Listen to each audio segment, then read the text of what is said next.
and welcome back to the channel. It's a Lit Life with Miranda Reads, and today we're going to be doing a triple unboxing.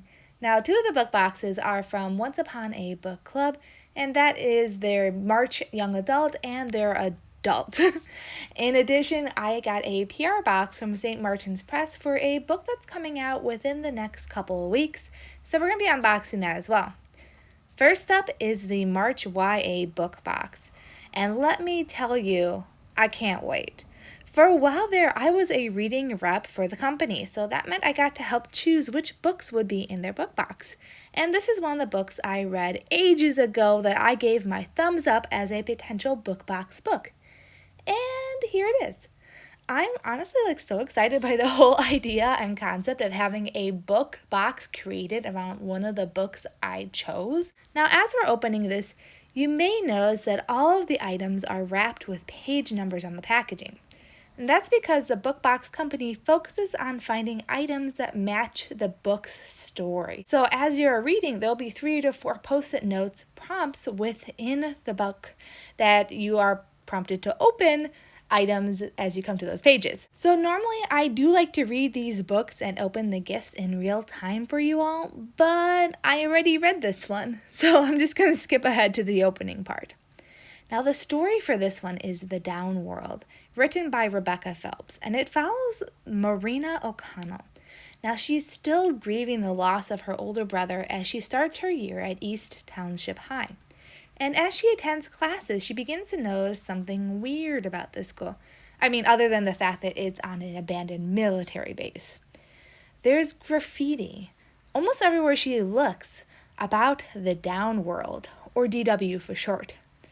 One of her classmates decides to reveal the secrets, and he brings her to this creepy basement boiler room, and one secret passage later, she sees the doors. There's 3 of them. One labeled yesterday, one labeled today, and one labeled tomorrow. Now, the first item in this book box comes from when Marina enters the door marked today. And she's transported into a world where her brother is still alive. And as she stumbles back out in complete shock, she swipes the egg timer from the counter of this other world and places it in her backpack.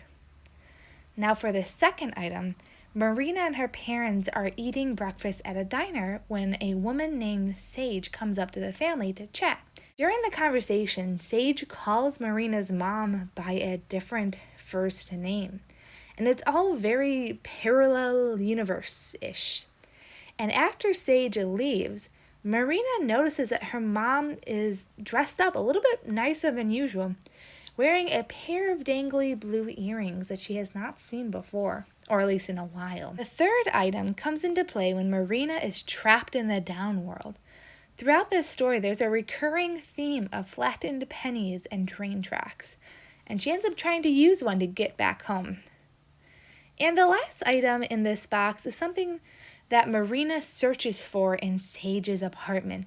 It's this heavy glass bottle with a styrofoam cork and this iridescent pink liquid sloshing inside. So overall thoughts on this story. I really like it. There's the whole fact that I chose it for this book box, which just makes me grin all the time. But also, I feel like this is a really unique story. The 3 doors, yesterday, today, tomorrow, brings up a lot of mysterious questions.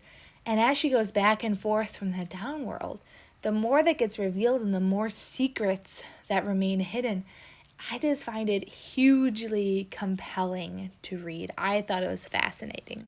The next book is The Lost Apothecary by Sarah Penner. And this is one that I've been waiting for the audiobook from the library for what feels like ages. And it just came in a few days ago. And I sped read it once I realized it'd be part of this book's book box. No, this month's book box. And I love the premise of this one. Now, this story is told through alternating timelines. There's Nella in 1791, who is a female apothecary person, and she's well known for her healing poultices and potions. But over time, she's found a different, darker purpose in life. She makes poisons and sells them to women who are desperate to escape cruel and punishing marriages and situations. And then there's also Caroline, who is in the modern era. She's a historian who stumbles upon an old vial from Nella's Apothecary and begins to realize that there's a link. And this link might just be able to help her solve the apothecary murders from centuries ago. Now, the first gift item is related to the scene where Nella explains to 12-year-old Eliza one of her poisoning techniques. In the story, Nella brings a handmade bowl with 4 eggs to the table. She explains that 2 of the eggs are slightly larger, and those are the ones that she's carefully inserted her poison, sealing the hole behind it. She then takes one of the poison eggs out of the bowl and leaves the remaining 3. The second item is related to Nella's ledger. She has 2 rules for those who want to use her services. 1, that the poison must only be used on men, and 2, that the names of the victim and the murderer must be recorded in her ledger.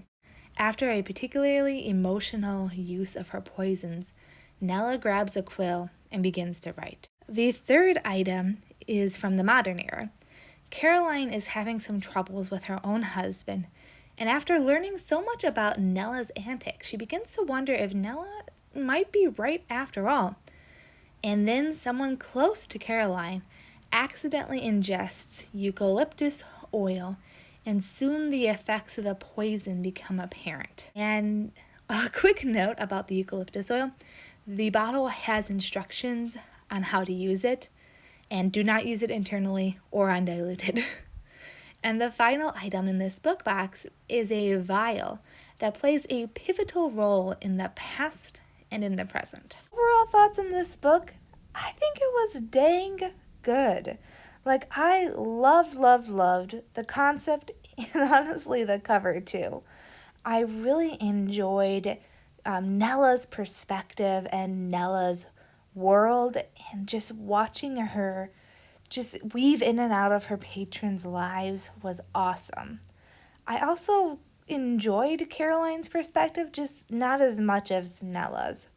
And the items in this book box were totally unexpected, but at the same time, they're pretty cool. Like the handmade bowl, the wooden eggs, the stylus, the eucalyptus oil, and then also the glass bottle which doubles as a diffuser is pretty darn neat. I do kind of wish they include the diffuser stick so I could use the bottle right away, but other than that, very, very satisfied overall.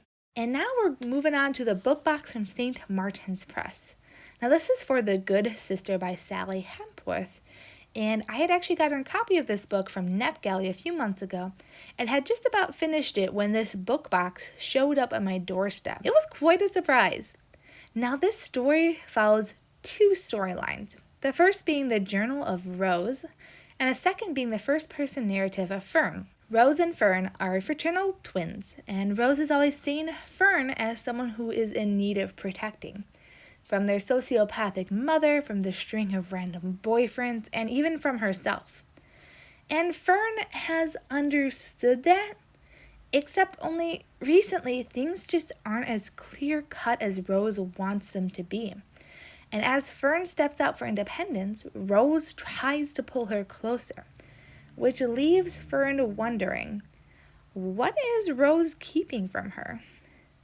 So along with the hardcover copy of this book, the box came with a spade and a fancy plant mister. And I feel like both items tie in really nicely with the plant motif of the story. The mister is for delicate flowers, young flowers that need help growing, that might not do well if you try to put like a cup of water on them. And the spade, really, I don't know if I'm reaching here, but I feel like it really reminds me of all the buried secrets between Fern and Rose. So overall thoughts on this story? It was good.